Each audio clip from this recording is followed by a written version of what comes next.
ہم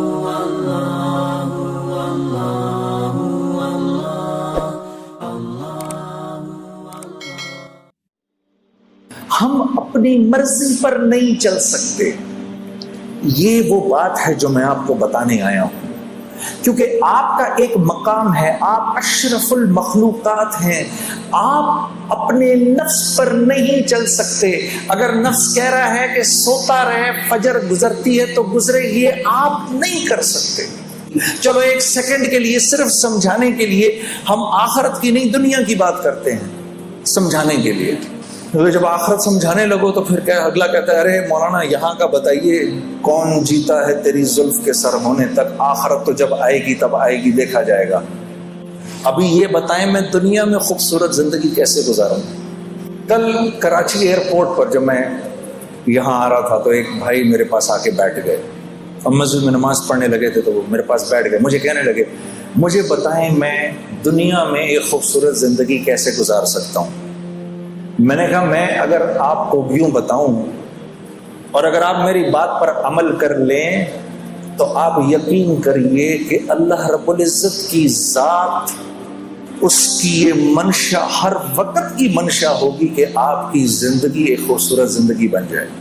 اور جس کے لیے اللہ رب العزت طے فرما لیں کہ اس کی زندگی خوبصورت ہوگی، ساری کی ساری کائنات مل کر اگر اس کی زندگی کو خراب کرنا چاہے، اس کو پریشان کرنا چاہے تو نہیں کر سکتی. اور اگر اللہ یہ فیصلہ فرما لیں کہ نہیں یہ نافرمان ہے، اس کی زندگی میں اس کو ہم خوف اور غم کا لبادہ پہنائیں گے ہی، 7 ارب انسان اگر مل کر آپ کی زندگی کو خوبصورت بنانا چاہیں تو نہیں بنا سکتے. اس کو کہتے ہیں لا الہ الا اللہ. یہ ہے لا الہ الا اللہ کہ میری ہر حاجت اللہ کی ذات سے جڑی ہوئی ہے. اگر میں اپنی حاجت کو چیزوں کے اندر ڈھونڈوں گا تو میں پریشان ہو جاؤں گا. اگر میں یہ سمجھوں گا کہ میرے بھوک کا تعلق میرے معدے سے ہے تو پھر میں مخلوق سے جا کر اپنی ضرورت کو پورا کرنے کی کوشش کروں گا. مخلوق تو خود ضرورت مند ہے، انہیں تو خود ضرورت ہے، وہ تو خود بھوکے ہونے والے ہیں تھوڑی دیر کے اندر، اس کو تو خود بھوک لگنے لگی ہے تھوڑی دیر میں. میرے دوستو بھوک آتی ہے اللہ کے بھوک کے خزانوں سے، اس کا تعلق معدے سے نہیں ہے. آج تو یہ بات اتنی عجیب ہے کہ اس بات کو کرو بھی تو مسلمان کی اولاد بھی آپ کی شکل کو ایسے دیکھتی ہے کہ جیسے پتہ نہیں کون سی انوکھی بات کہہ رہا ہوں میں. لیکن یہ سچ ہے، یہ اللہ کی سنت ہے، اس نے کبھی تبدیل نہیں ہونا. میرے بندے وَفِي السَّمَاءِ رِزْقُكُمْ وَمَا تُوعَدُونَ، جو رزق تو اپنا دنیا میں ڈھونڈ رہا ہے اس کا تعلق زمین و آسمان سے، ساری کائنات سے نہیں ہے. یہ تو ہم آسمان سے اتارتے ہیں تیرے لیے، پھر تو جھوٹ کیوں بولتا ہے. اب وہ مجھے نوجوان کہہ رہا مجھے بتائیں میں کیا کروں.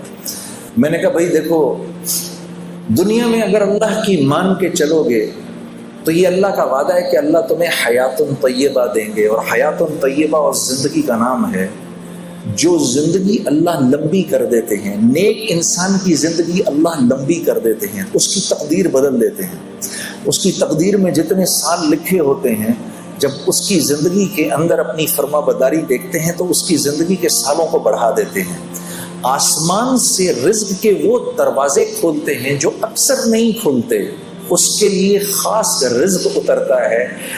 اللہ اس کو لمبی زندگی دیتے ہیں، بیماری سے پاک زندگی دیتے ہیں، خوف سے پاک زندگی دیتے ہیں، غموں سے پاک زندگی دیتے ہیں اس کو.